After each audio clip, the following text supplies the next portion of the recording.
Colorful Countenance, and today we are going to show you a tutorial on a long stem flower. So essentially a long stem flower is just a flower with a long stem. It's a bunch of swirly curly lines with little individual flowers everywhere, and it's really simple to do. And so the techniques that you'll be using in creating this this long stem flower, you will be using the teardrop technique, which I will show you in just a few minutes, and the swirl technique. So for this face painting, or arm painting rather, since people normally request to get it on the arm, you'll need just your basic color palette and your paintbrush and a source of water. So to start off, I'm going to explain what the teardrop technique is, right? So essentially what the teardrop technique is, and I'll demonstrate with the color pink. Take your brush. Your brush is your main catalyst for doing these types of things. And what you do is you simply just dab it, and you get a kind of teardrop effect, you know, or you can simply paint one yourself. But essentially a teardrop is a teardrop, and you paint it just like that.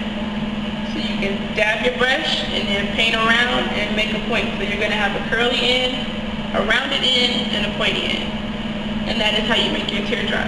So remember that for future reference, because that's the majority of what we're going to be painting today. So traditionally, since it is called the long stem flower, we start with the most important part, which is the stem. You can paint this any color, you know, that you wish, but we're going to paint it green.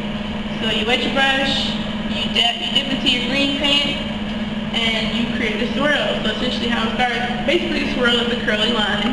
You know, you can start make an S type of shape. So if you can't make good curly lines, just draw a bunch of letter S's and you'll be fine. You just connect them. So you start with one swirl, and then from that swirl, you can pick any point on the swirl. I normally like to pick the middle of the curl. You just keep going, make another swirl, right? And then you go same point, middle of the curve in the next swirl, make another swirl. And you can do this as long as you want, or you can do as many swirls as you want, you know, based on your painting area. Because of the fact that it's on my arm, I can do more swirls, but if it was on the face, you would do smaller S's and it would be a smaller stem. An important section to note is that these ends that you have here, these ends are going to be where your flowers are going to be positioned. Right? My imaginary customer said their favorite color is purple. We're going to paint purple flowers. Now earlier I mentioned a technique called the teardrop technique. So everybody knows, you know, what a teardrop or a raindrop looks like. You can do this repeatedly in a circle around the edges until you get your desired amount of petals. And you know, that's your basic flower with the teardrop. Or you can be bold like me and you can create your own teardrops. So you just paint around it in. If it's hard for you to create a teardrop, what I like to do is draw a circle and then two pointy lines going to wherever the destination is, and then just fill it in. And it's really easy. So once again, you start with a circle, and then you have the pointed lines going towards your destination, and then you just fill in whatever space is left over. It's whatever you make it. So, you know, if you want to have a pointy star flower, you just flare out the brush strokes like this. You know, and that's just basic flower right there, right?